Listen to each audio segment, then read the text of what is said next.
Hakalasngi ubleu ba PT Sauk me ringkat CEO ke Shillong Municipal Board ba BS Solia ringkat ru ke Jordan lang kirang ba dong jangka block 13 maulai nongkwar kilai poi banjurup ya ke jaka breadnyut jangka nong ba Shillong ke Martin ke badan hamau yang Japung.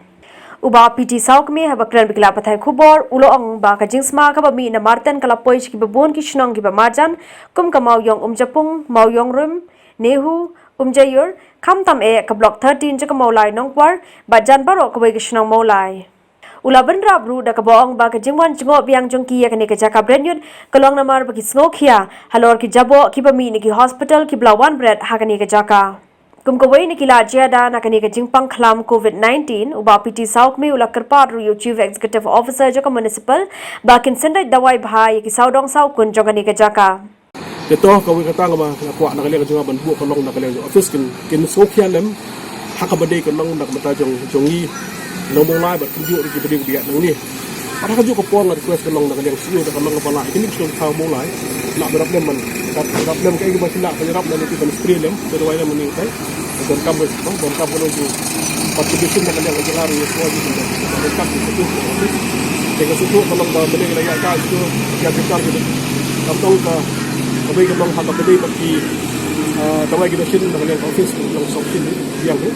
aku dong kamu kami kibrio ke jingker pan nak kalian jenglat ya susu kalau kami ke kami ke jaka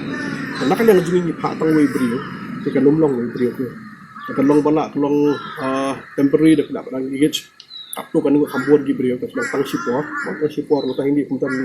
kasus mata dengan ibu arung ni kumtu arut lain kumtu surrounding ni jaka tang boleh bah tang bang kuat kalau bang yang pang lumpur hakan juga por bang lagi semua hakan juga por kamtam kalong mesti bang ni juga ya nakaliang CEO ba Solia ula penpau ke jing sngongu ke jing shimkhia jong MLA ka than ha ka bei dei bat ka Martin kumtau la aru ke jingkular yo ba PT Sauk me bon kham pen bon no ki nong trei na ka benta ban senrai dawai ha ka ni ka jaka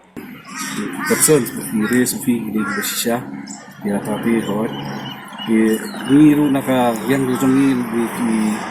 kapala dile hi kita so long the way ya makan nakalian buat semua nilai pemerintah bersekatu iduna kibri dengan treru marba makalong dan seperti dan ini kai lagi banwan di berkat सरकार को बताang itu juga tentang bare minimum itu ni ya trade itu kerja lasi dan jing nan indian ta den ren milai ta pada keladan ke kisah dan kin beri menteri kam kinwan asam ke matasi niru ni sinkia hi kata oh beri semua ko ajeng sirek dawai ngin sirek ini sule hi manat biwan kali kuntu sile hi mementai ajeng serta ini le su ile na semua Kesulam doa aju por ada di proposal nak kalian ke government bangsa belum ni lihat belum support sudah dia baru di senario ni Karbana kaliang urang ba dong maulai nongkwar block 13 uba W square ringkat kerja dan langjong weipat urang ba uba RCR Kharsentiu kila kerpat ika municipal bakin shimkhia ke jing senrej ban senrej kumbalai sin hakashitayo namar bateng teng kanomlong Haba penkur UMLE bat ki badan ringkat hakani kesngi kila ai khuble ya ka Shillong Municipal Board kabla tre shitom ba hakani kesngi kabalong ru ka waini kitanat ki ba mi shakmat hakaban yakun yo COVID-19 ubala khata jor ka perthai bro ko wai